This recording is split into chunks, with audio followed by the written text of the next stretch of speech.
Minutos em Campos, já voltamos ao vivo aqui com o Folha no Ar, reta final. Vamos ter que emendar aqui para a gente conseguir falar todos os assuntos que a gente está pretendendo e pautando aqui com nossas convidadas de hoje, nesta manhã de quinta-feira, dia 8 de janeiro de 2026. Nem falei do 8, você fica doido para falar da 25, né? Mas esse ano eu não errei ainda. 8 de janeiro, aquela data que a gente não pode esquecer, né? Em que o Brasil viveu aí momentos tensos, que na verdade não era nem... Não chegou nem cedo nesse 8 de janeiro, uma tentativa de golpe, era mais uma baderna de uns baderneiros e entre outras coisas mais. Bom, e nós voltamos com o Folha no Ar, que tem oferecimento de Proteus, Unimed Campos, Laboratório Plínio Bacelar, Vacina Plínio Bacelar e Radimed Diagnósticos por Imagem. O Campos tem previsão de temperatura máxima hoje de 31, mínima de 23, agora faz 27 graus aqui no centro da cidade.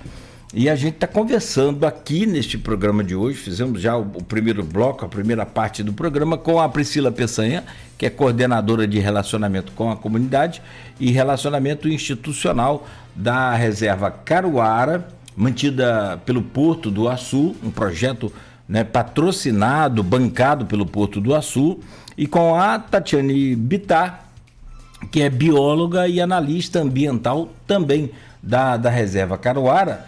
Elas emprestam aqui nesta manhã para a gente os seus conhecimentos, para a gente debater e falar um pouco sobre vários temas. A gente falou sobre a agenda que foi divulgada ontem, né? A Fernanda mandou logo, eu falei, não, quero convidar as meninas lá para a gente falar lá sobre todo esse processo dos cuidados. E eu fico vendo, eu até vi um carro do Corpo de Bombeiros, uma caminhonete, eu não sei se eles têm, eu fiquei assim, porque assim, hoje eu falava mais cedo, vou registrar a presença da Ana Luísa Concebida também, que era comunicação da reserva, e semana passada eu fui à praia, eu estava olhando, tem uma caminhonete do Corpo de Bombeiros que ela tem que transitar ali pela praia para ir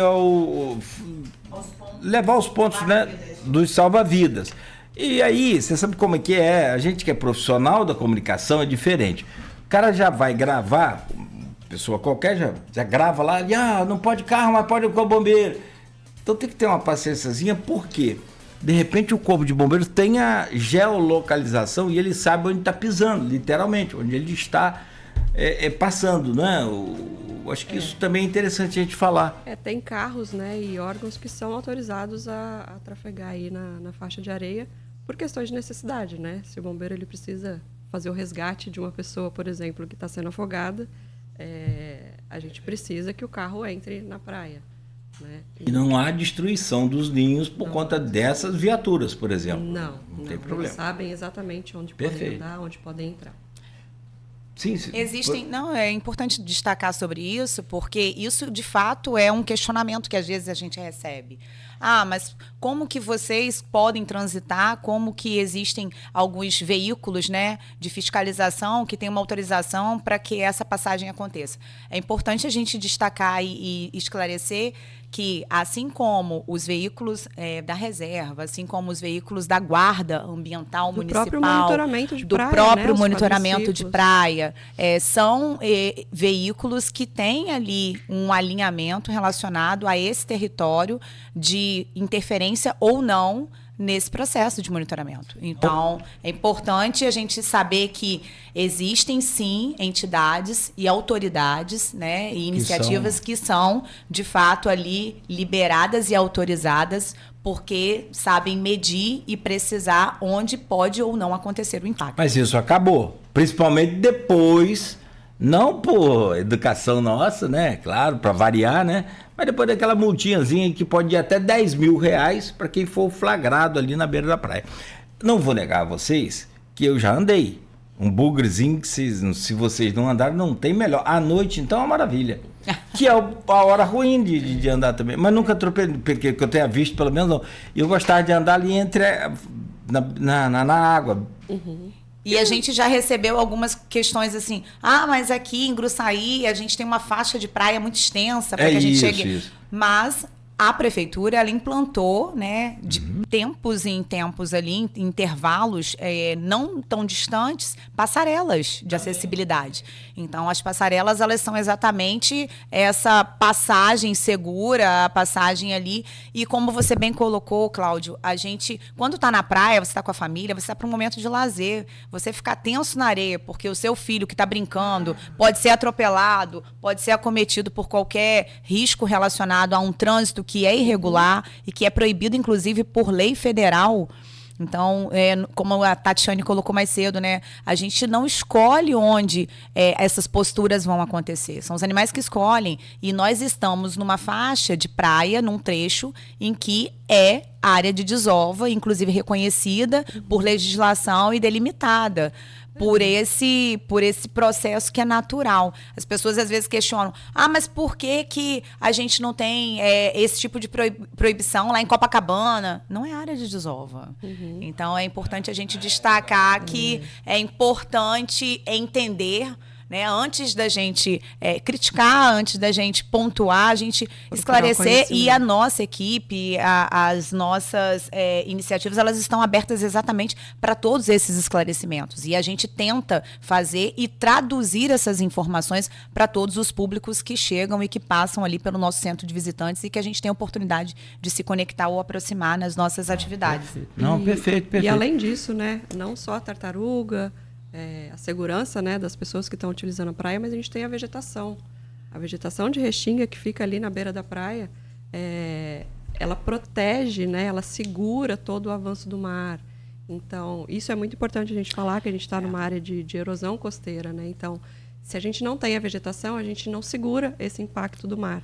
E para além disso, né, a gente tem a reserva como uma unidade de conservação no formato RPPN, então é a reserva particular do patrimônio natural, porque existem diversos formatos de unidades de conservação, desde a municipal até os parques nacionais, como a gente tem Jurubatiba, como a gente tem o estadual, que é o Pelag, como a gente tem a estação estadual ecológica de Guaxindiba. Então, a gente está falando de uma região que tem diversas unidades de conservação e o próprio município também tem várias.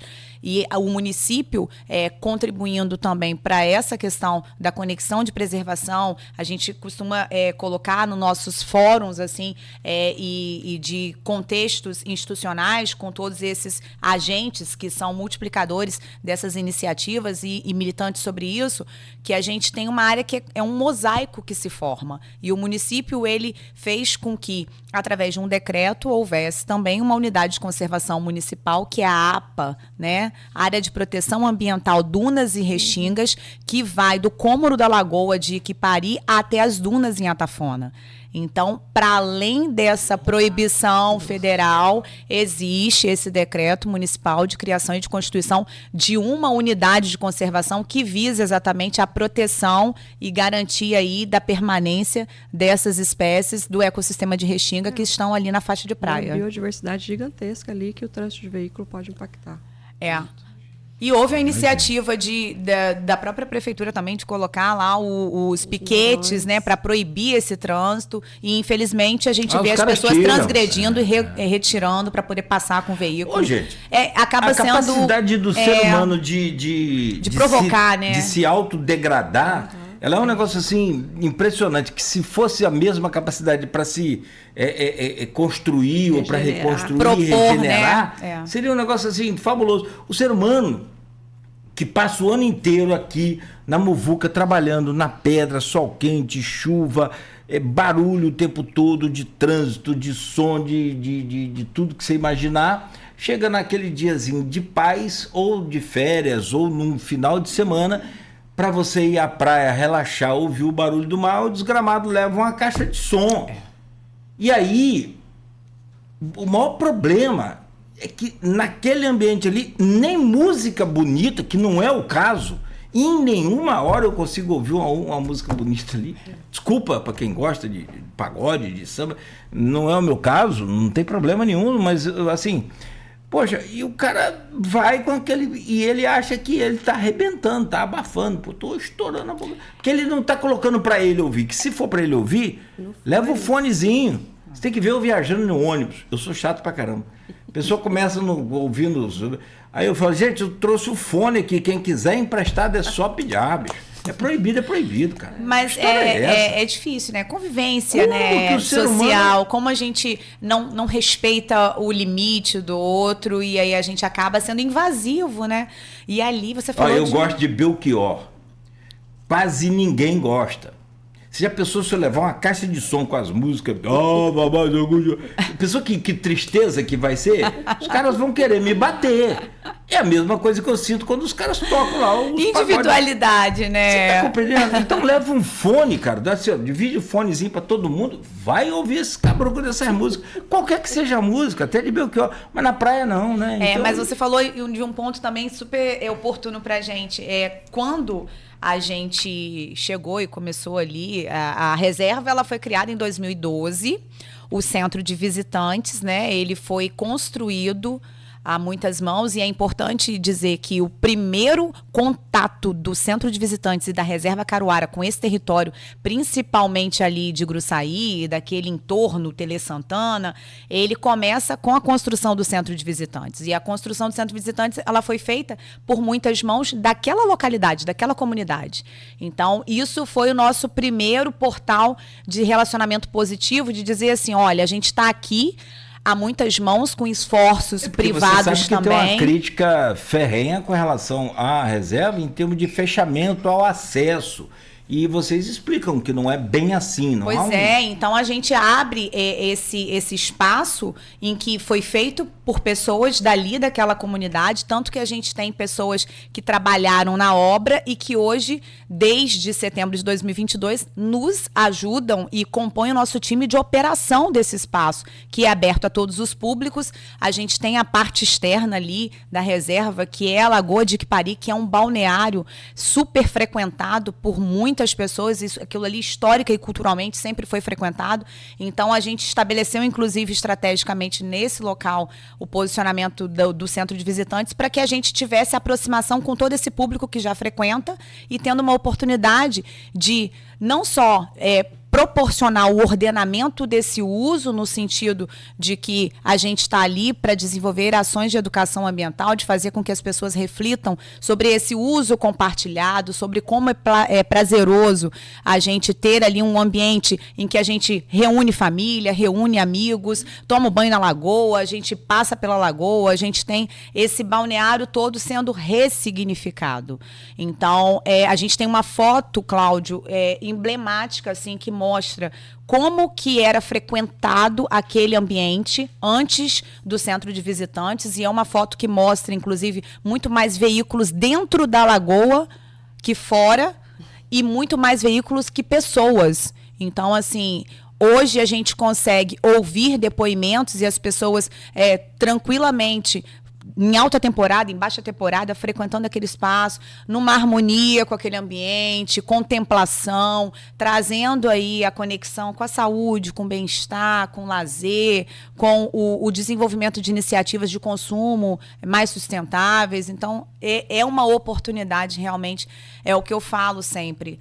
O nosso fazer, e isso eu estou falando aqui, junto com a Tati, como porta-voz de um time inteiro que é apaixonado, que se dedica e que, no seu fazer, no atender, né, a todos os visitantes, e eu falo no atender da portaria, a gente que fica lá dentro, se relacionando de todas as formas, a gente tem ali realmente um trabalho que é feito por muitas pessoas, mas que é muito mais da porta para fora. Porque o nosso objetivo maior é compartilhar aquilo que a gente teve a oportunidade privilegiada de vivenciar e de alcançar com o público que está fora, para que ele entenda a importância disso tudo para fora, para o território.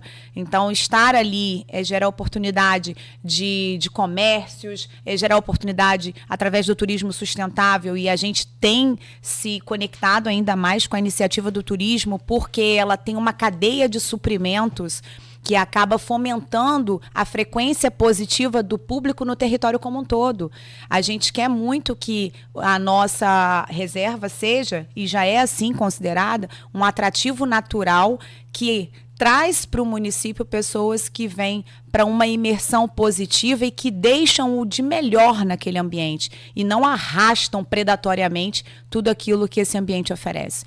Então, acho que é isso. A gente participa de fóruns relacionados a turismo, a gente está com uma atividade muito próxima de atores e de agentes que promovem iniciativas relacionadas ao turismo, porque a reserva já é considerada, inclusive, um espaço de aproximação com o turismo sustentável e de materialização desse segmento. Então, a gente está aí, inclusive, num esforço grande para que a gente possa constituir legalmente a instância de governança regional Costa Doce, que traz aí o município de São João da Barra dentro desse mapeamento.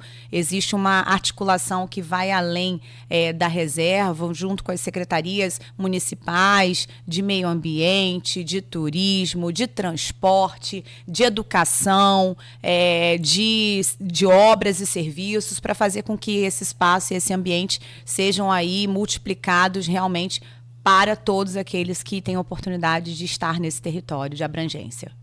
Fernanda, nós vamos até meio-dia. A gente tem bastante para dividir. Aí, Fernanda, não, porque eu vou pedir também a Priscila para ir junto, porque... Falei, ela não gosta de falar. Ai, me deixou falar? Rapaz, foi. Com o microfone. Eu tô quietinho aqui para não apanhar. Não, mas a fala sua é muito pertinente e tem começo, meio e fim, o que é legal, sabe? Não é aquele... não sai divagando, falando aquelas... Não, muito tem legal. Tem coerência. Agora, não foge da pergunta não, Tatiana. Eu não esqueci, não. Eu quero saber qual é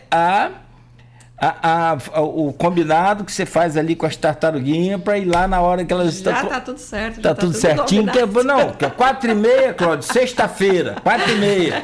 O que essas tartarugas estão fazendo 4h30, sexta-feira? Então, no happy hour.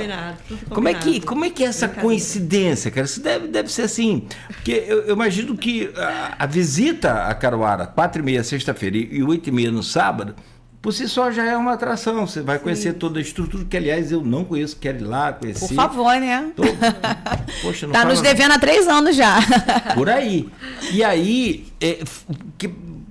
naturalmente, para gente que é adulto, já cria essa expectativa de poder ver as tartaruguinhas, né, fazendo essa caminhada ao mar, né? E como que é para as crianças, então? Como é que você vai explicar para elas que as bichinhas não resolveram nascer hoje? Como que é essa programação? É coincidência? Também são 1.900 ninhos, né? Não é possível... A expectativa é grande de todo mundo, até da equipe, tá, Cláudia? Então, todo dia aí, toda sexta e sábado a gente fica na expectativa, né? A gente sempre avisa que as programações dependem do nascimento dos filhotes, né? É uma coisa que a gente não tem controle, depende da natureza. Isso é importante falar para as pessoas, né? Porque a expectativa realmente é muito alta, mas a gente não tem como controlar.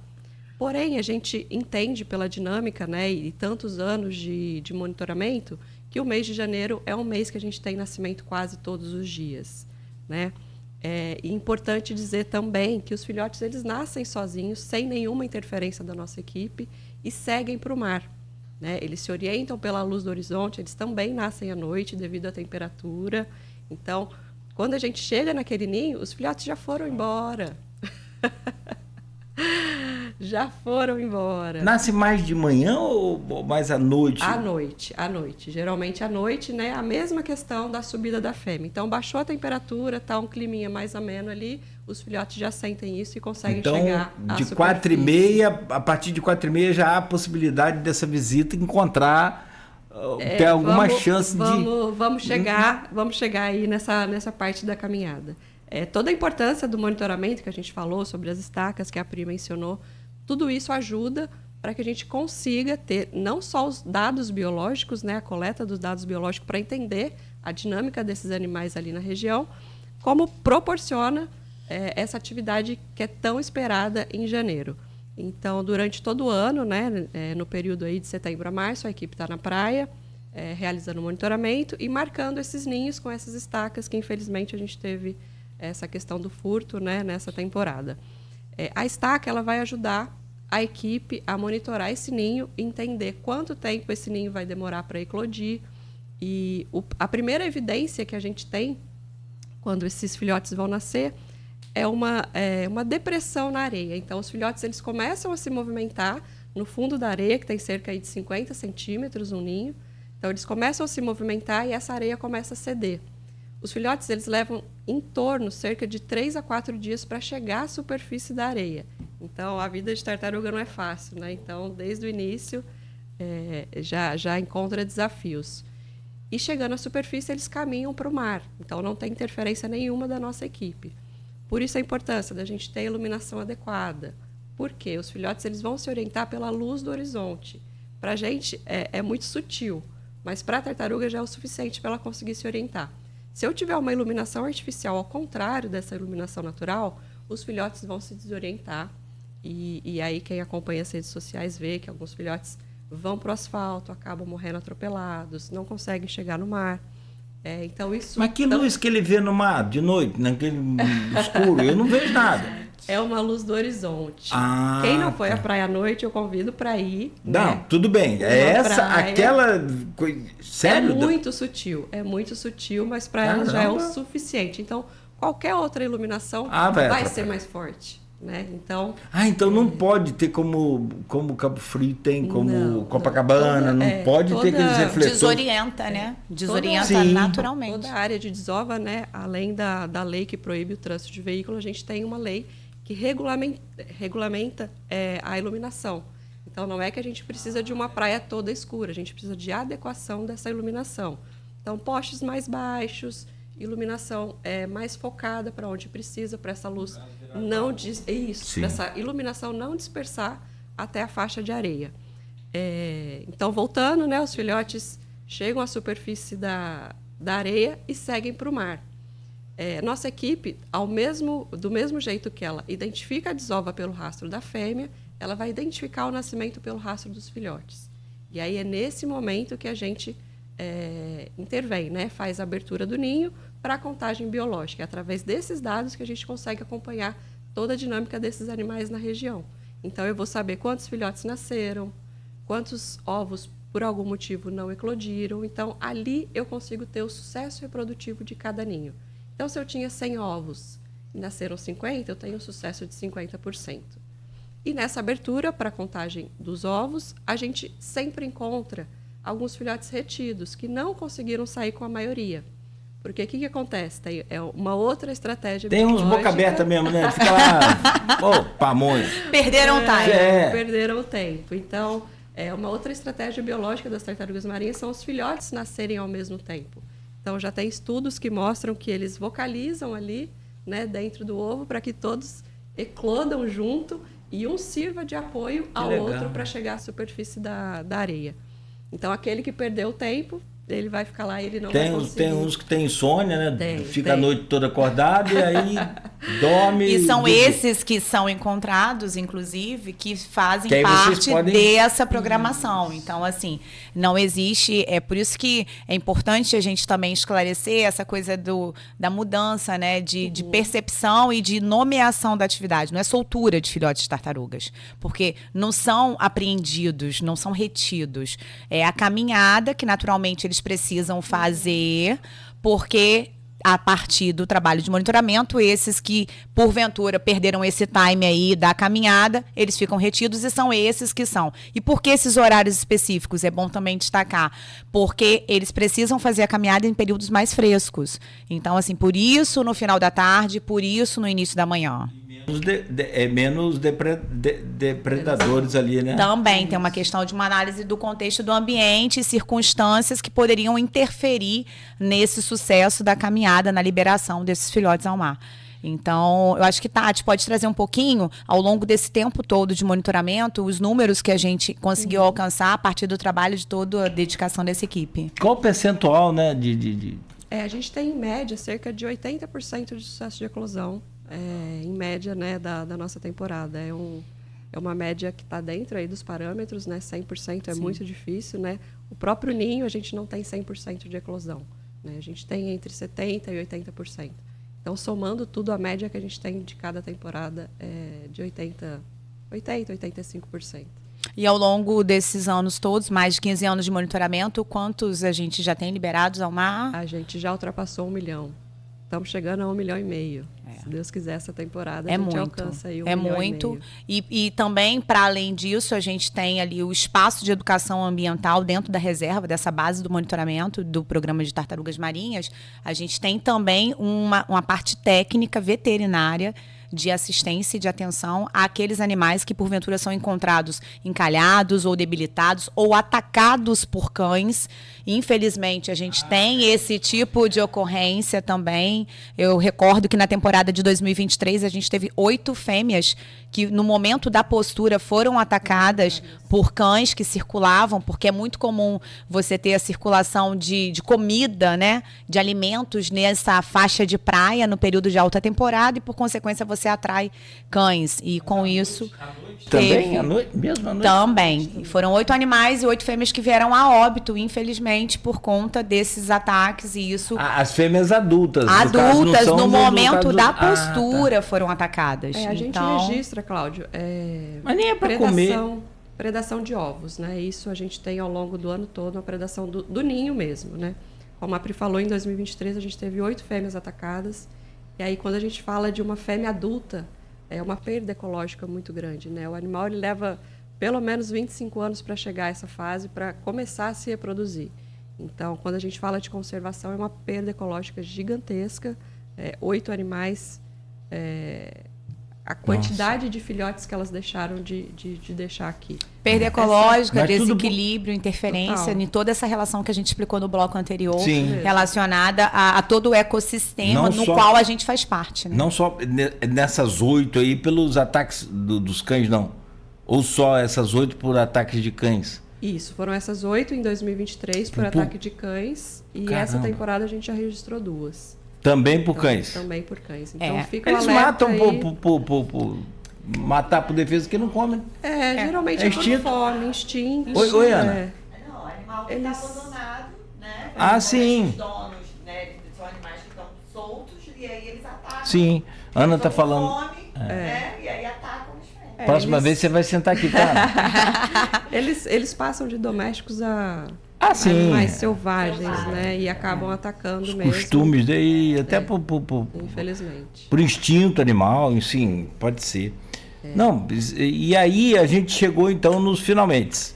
Vamos lá. Então, a gente interfere o mínimo possível, tá? É importante falar o respeito que a gente tem com toda a trajetória natural da tartaruga. Como a Pri falou, né, o momento ali de liberar esses animais no final da tarde, durante a manhã, é para respeitar o momento natural deles, né? Então, a areia está mais fresca, tá tudo mais tranquilo para a gente ser liberado. Então, sexta-feira, a partir de 17 horas, né, a gente está liberando os filhotes e no sábado, entre 8h30 e 9 horas, esses filhotes têm que estar já indo para o mar. Esse é um momento super importante para os filhotes, é um momento que a gente chama de imprint.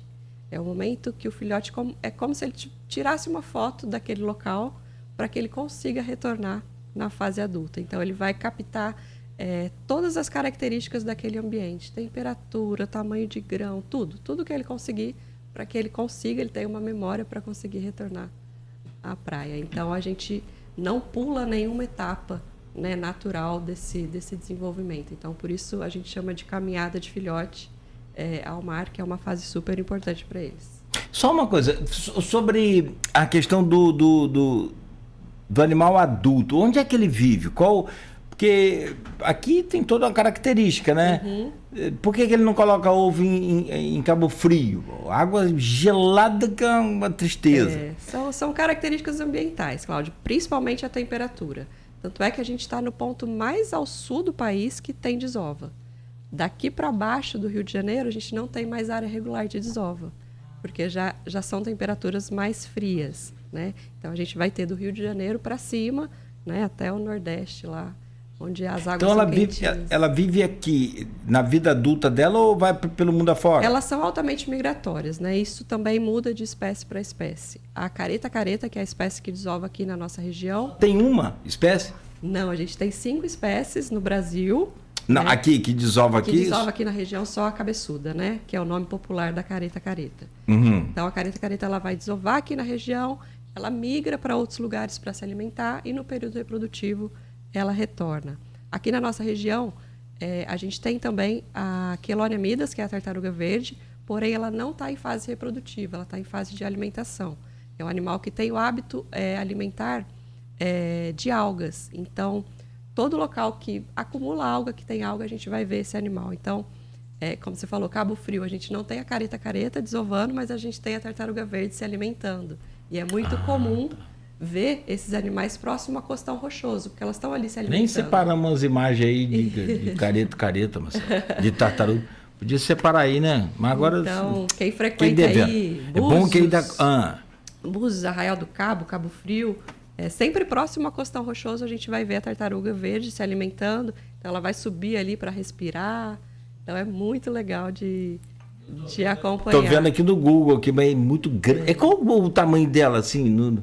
A tartaruga cabeçuda, a careta-careta, chega em média aí a 1,20 m, 1,30 m de carapaça. Tá? Chega a pesar aí cerca de 100 quilos. Caramba!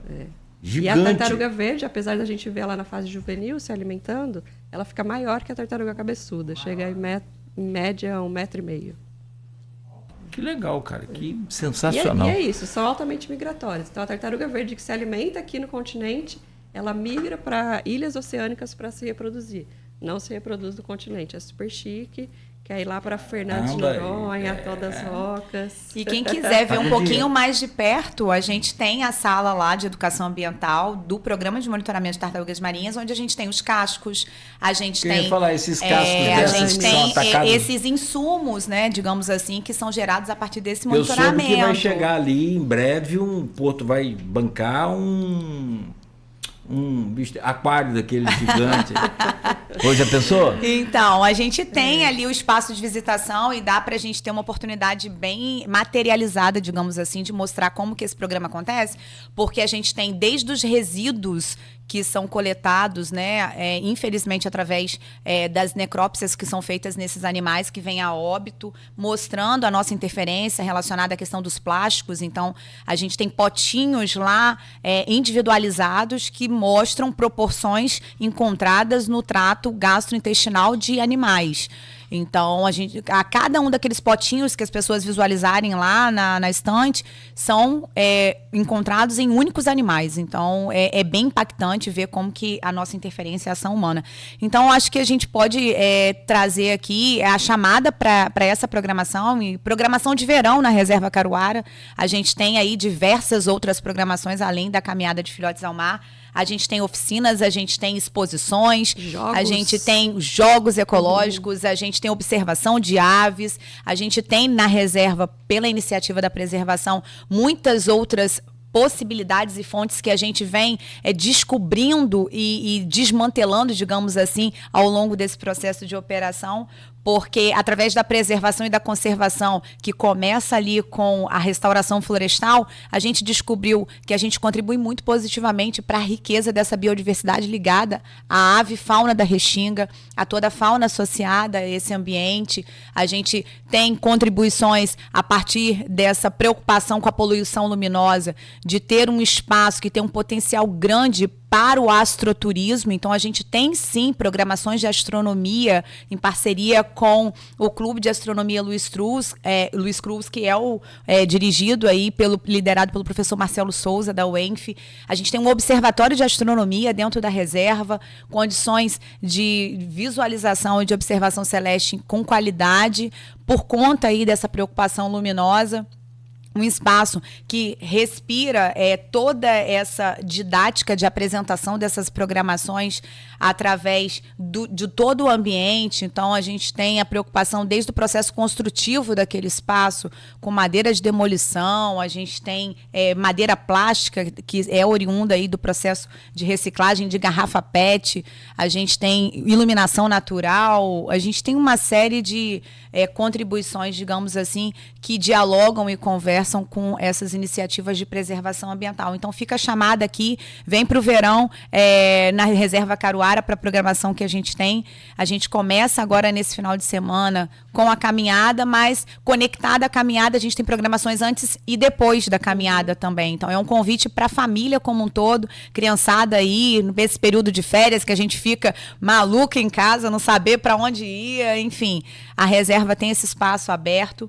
E, para além dessa programação de verão, ao longo do ano inteiro, a gente hoje, Cláudio, desde setembro de 22, dentre esses 48 mil visitantes que a gente recebeu, foram mais de 190 programações especiais, além das regulares desenvolvidas. A gente tem, a partir de março, trilhas de interpretação ambiental, que é muito legal, que a gente faz a trilha de educação ambiental e de interpretação desses elementos da fauna e da flora da Restinga. A gente tem dinâmicas, a gente tem trabalhos que alcançam aí esse público que tem uma atenção muito direcionada, relacionada à neurodiversidade. Então, a gente tem programações inclusivas mesmo. O nosso espaço, ele tem acessibilidade inclusiva, então não existem degraus entre os prédios, plataforma de elevação para que a gente tenha a observação lá do mirante por todos aqueles que tiverem alguma dificuldade de mobilidade.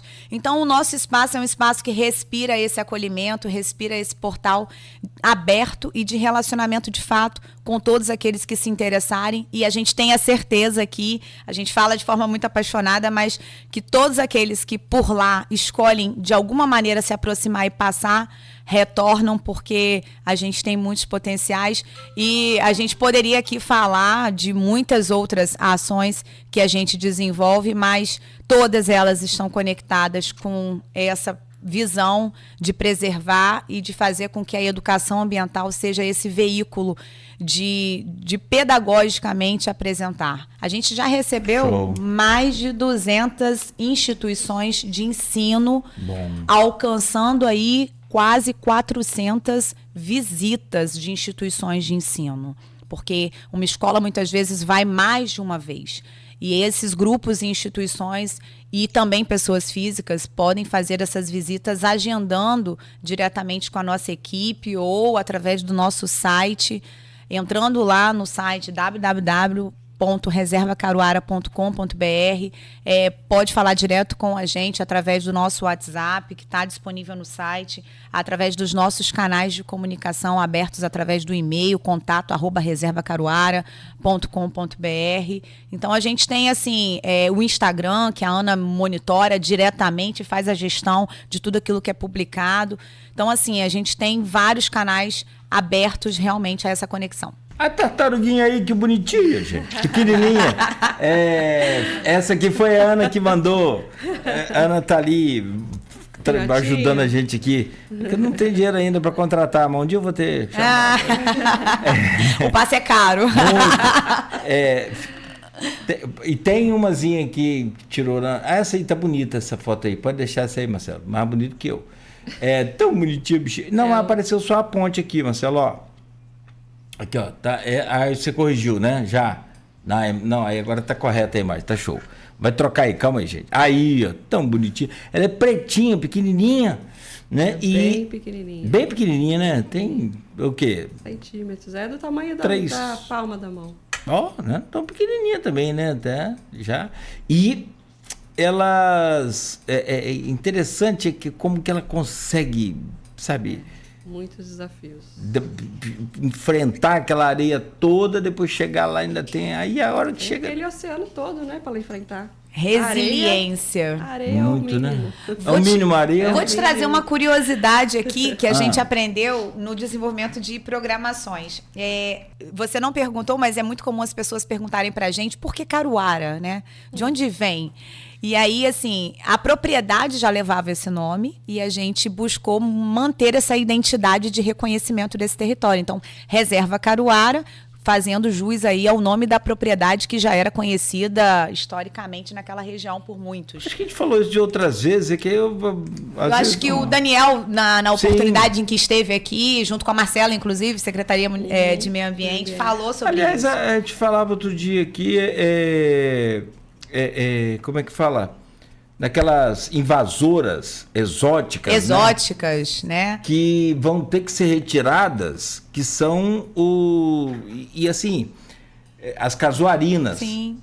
Atrapalham, né, de fato. Agora, interessante é explicar isso para a população. Tem que tirar as casuarinas se teve gente que nasceu, cresceu e foi criado e tem toda uma memória afetiva. É porque é comum a gente achar que já faz parte, né, desse ambiente. Não dá para... Existe realmente essa ponderação. Existem espécies que são especificamente do ecossistema de Restinga. As casuarinas, apesar de estarem nessa visualização e nesse ambiente historicamente, elas são exóticas, elas de fato não fazem, não são pertencentes a esse. E existe aí, o Daniel, na condição de engenheiro florestal, consegue trazer informações mais técnicas específicas, mas enfim, a gente sabe que tem interferências relacionadas à própria manutenção das espécies que são nativas do ecossistema de Restinga. Isso. A partir da presença das casuarinas, né, Tati? Tati também, na condição de bióloga, consegue bastante esclarecer. A casuarina, ela inibe, né, o crescimento de outras espécies ao redor dela. Então... A presença dela inibe, inclusive, a presença e a convivência com as espécies que são típicas desse ambiente, nativas desse ambiente. Porque só agora é automático, até nem precisa de muita coisa. A ciência evoluiu, avançou, os estudos aconteceram, né? As pesquisas estão aí. Você sabe o que significa caruara? Isso eu nunca perguntei. Que aí tem, um negócio meio doido, hein? No folclore e crendice popular, e aí vai por isso aí, porque não é da língua tupi, guarani, não é não. E o bicho é doido, cara. Ó, do ser mítico. É um duende ou criatura invisível parecido com um bicho de pau que vive... Não, vai piorar. Que vive nas matas e atira flechas envenenadas nas articulações, joelhos e tornozelos. Você trouxe uma outra interpretação da caruara. Não, eu tô falando do significado, do significado da crendice do popular nome brasileira. Então, mas existem diversas atribuições de significados à etimologia da palavra caruara, né? Tem até aqui uma aversão. Aí é que vai piorando. Tem uma atração especial por mulheres menstruadas, cujo cheiro atrai o caruara, tornando-as alvos. Olha, você trouxe significados que eu tô conhecendo agora. Pesado. As pesquisas estão avançando. Porque caruara... Causa dores terríveis, inchaço e paralisia. Não é chikungunya, não, gente? Não, é porque caruara tem uma relação direta, né, e histórica de uma doença causada ao gado. Doenças nas articulações. Então, por isso que tá falando aí joelhos. E tá também aqui, ó, lá no terreiro, quando come ali, ó, feitiço, mal olhado e até doença que afeta o gado. Tem essa tradução, mas tem também a questão de relação direta com ventos fortes no período de janeiro, ventos fortes em janeiro. Inclusive no livro, né, que o Daniel e a professora Graça Freire, uma outra parceirona nossa aqui, através do projeto Restingaí, que desenvolve conosco lá a observação de aves para crianças, ela, quando escreveu o livro com o Daniel, eles se apropriaram mais dessa ventos fortes de janeiro. Por quê? Porque ali a gente tem realmente uma incidência do vento nordeste mais suave e que se concentra mais em janeiro.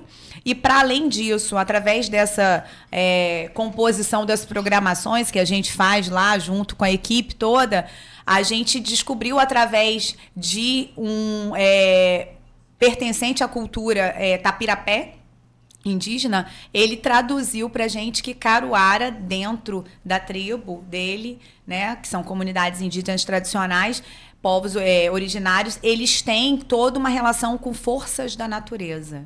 Então, assim, água, sol... Diz aqui também água... Vento. Água que adoecia o gado. Mas nessa cultura, né, desses povos originários da cultura indígena, tem uma relação direta com forças da natureza.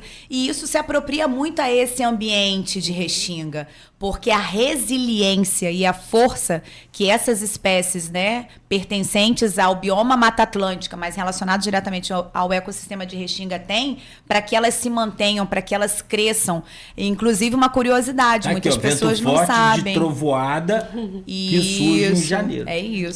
Então, a gente tem realmente uma concentração de ventos, a gente tem uma correspondência direta com essas forças da natureza e, para além disso, a gente sabe que esse ecossistema ele tem uma resiliência, uma força muito grande para que ele alcance aí e supere todos os fatores, né, e adversidades do próprio ambiente para que ele prospere. A gente tem na Restinga florestas. A gente não tem muito hábito de fazer essa relação direta, porque a gente vê muita Restinga na faixa da praia. E na faixa da praia é aquela vegetação mais baixinha. Espinhenta, inclusive na atividade de trilha, que as escolas muito procuram. Então, a gente, quando recebe lá o agendamento, a gente passa logo um formulário para entender quais são os interesses daquela instituição, daquele grupo em visitar, para que a gente conecte o interesse, né, o objetivo da visita com a proposta da programação. E para a trilha é sempre assim, a gente quer trazer aqui para a reserva um momento de aula de campo, de tudo aquilo que a gente trabalha na sala de aula, a gente ter uma imersão aqui. E a gente faz essa interpretação ambiental mostrando muito de como que essa vegetação ela começa rasteira e vai se distanciando da faixa de praia, ela vai elevando em termos de altura e alcançando aí a floresta de Restinga, que tem uma climatização inclusive diferente. Então sai de um calor intenso, começando a trilha, e chega num ambiente refrigerado naturalmente, úmido, com solo diferente. Enfim, a gente tem muitas possibilidades aqui de trazer como que as nossas atividades elas têm esse cunho realmente de educação ambiental. Falar um pouquinho aqui da cartilha.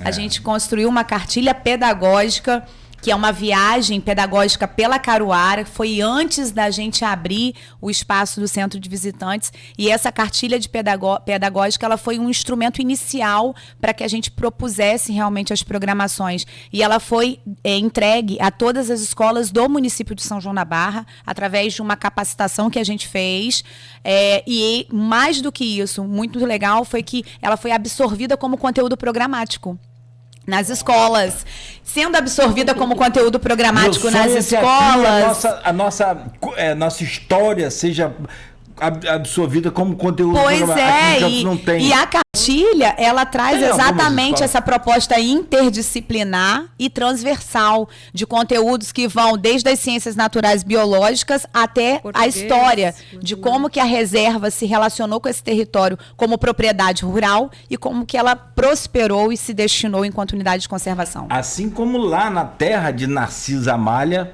fantástica poetisa, escritora. Exatamente. Que enfrentou aí a vida, a diversidade, como muitas mulheres militante. Aí, né, perseguidas pelo machismo, pelos regimes, né? E pelos a regimes época. E tudo mais.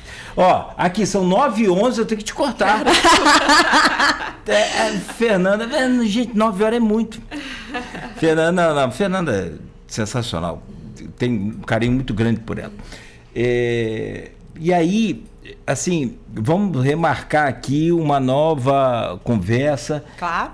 Quero também, eu acho que a próxima agora só depois que eu for lá. E quero ir logo pra gente... Porque aí você vai trazer pra cá a dimensão, suas percepções. Né? É isso aí. E, claro, evidente, agradecer muito a vocês, torcer para que seja tudo, né, conforme o planejado, que dê tudo certo lá esse ano. Planejado não planejado, né? O planejado de acompanhar o que as tartaruguinhas fizeram. Que lá, uma onda de conversa que você falou lá, entre elas, os ovinhos lá, elas vão combinando para nascer na hora. Uma comunicação sonora ali. Entendeu? tá... Até isso. Não tá, não? Ai, ai.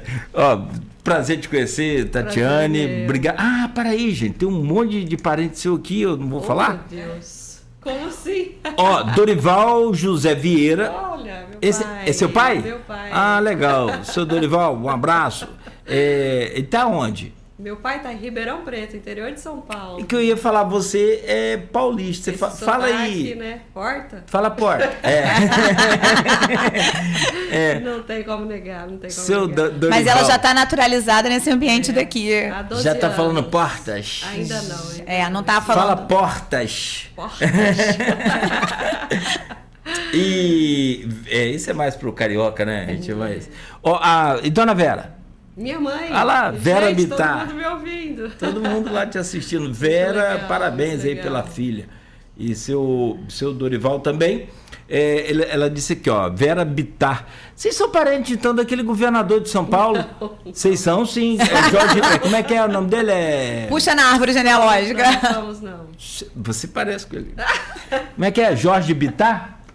É de São Paulo ou do Não Rio? conheço. Agora eu esqueci. agora eu tô confundindo aqui, ó. A Vera diz aqui, ó. Vera Bittar Vieira. Trabalho e divulgação muito importante. Precisamos preservar a natureza e continuar lutando sem jamais desistir. Aí de onde vem seu interesse? Ela também é? Minha mãe é enfermeira. Enfermeira. Ensinando as crianças para colhermos frutos. Cuida Perfeito. da vida também, né? Cuida da vida, essencial. Essa aí, né, também importantíssima, né? Tem duas profissões assim fantásticas. Todas elas são importantes, mas professor e enfermeira, né? A gente estava falando aqui. Então, professor sempre em Cuidar primeiro lugar. e formar, né? Nó. E Veranice Bittar, eu estou assistindo também. Essa é quem? Minha tia. Então, Chamou a família toda. não, porque se a família não tá junto, Todo imagina a mundo gente junto que na nada. É concentração. isso aí, Todo parabéns. mundo junto. Isso é legal, muito Obrigada. bom, né? Família toda torcendo, né, para dar certo e pode ter certeza que já deu. Eu conheci hoje você, mas a gente já sabe que tem assim bagagem e conhecimento para e trazer para a gente, como a sua mãe disse aqui, né, que é o mais importante disso tudo, que é trabalhar essas crianças e o nosso quem futuro, quiser né? aprender, independente de idade, né, não tem limite para se aprender, pelo contrário, né, quanto mais a gente puder aprender, e aí sim a gente passar a colher esses frutos, que é, nesse caso do assunto aqui hoje, a preservação da natureza, da vida e, consequentemente, da nossa vida. Da nossa espécie.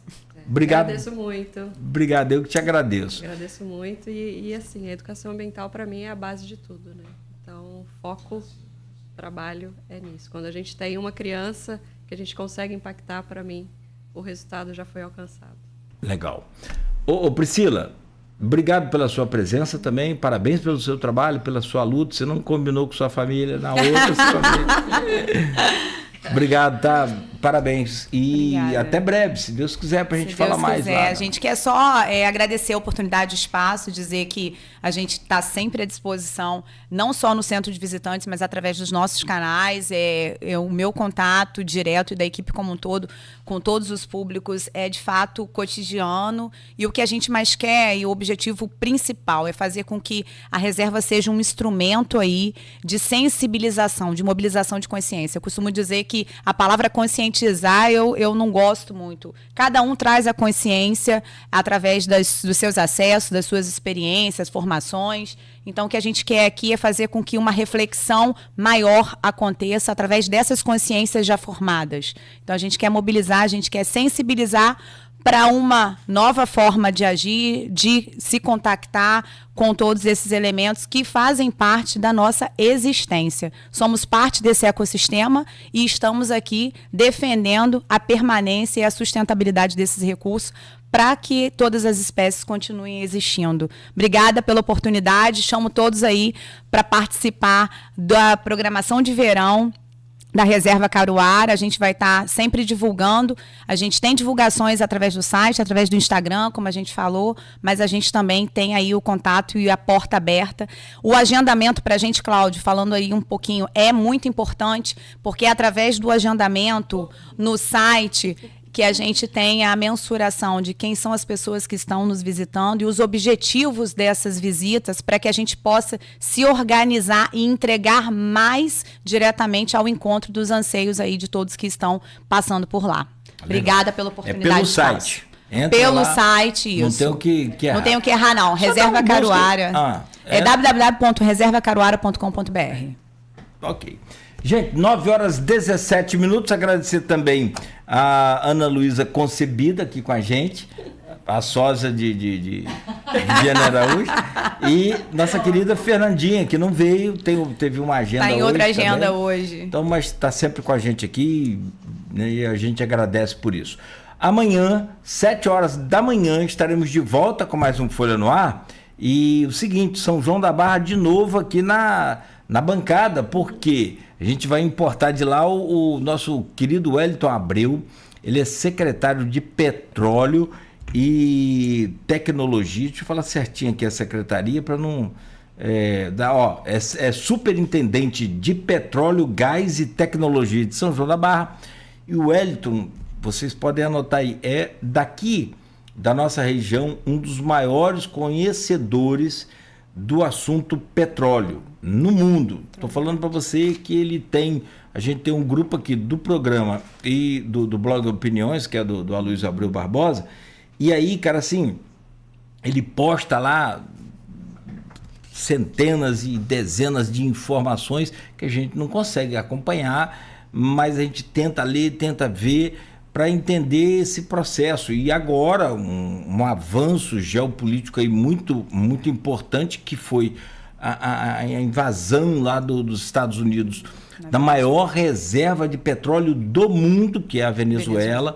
Então a gente quer entender de que forma essa invasão lá vai interferir aqui, porque pro bem ou pro mal, e aí assim, ninguém gostaria que acontecesse, tenho certeza disso, mas quando a Rússia invadiu a Ucrânia, o Campos se deu bem. Olha que coisa maluca, né? E os royalties, e principalmente as participações especiais, aquelas que vêm a cada 3 meses, elevaram. No governo anterior a esse primeiro, antes da invasão do Rafael Diniz, teve participação especial zerada. Logo depois, Vladimir entrou, um Vladimir aqui e outro lá, né? O Vladimir Putin lá na Rússia. E eles não fizeram aquelas comunicações lá que você falou dos ovinhos lá, naturalmente. E aí o barril de petróleo disparou novamente, teve participação especial comparada a 2008.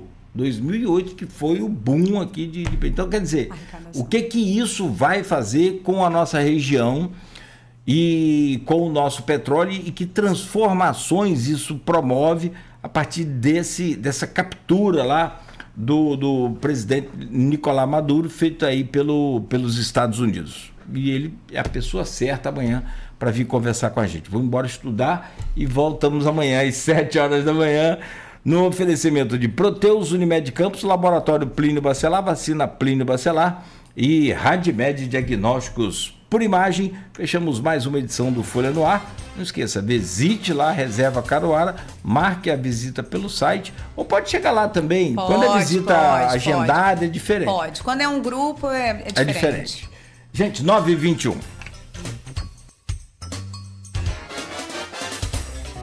Baixe agora o aplicativo do Laboratório Plínio Bacelar e acompanhe os resultados dos exames. Verifique seu histórico,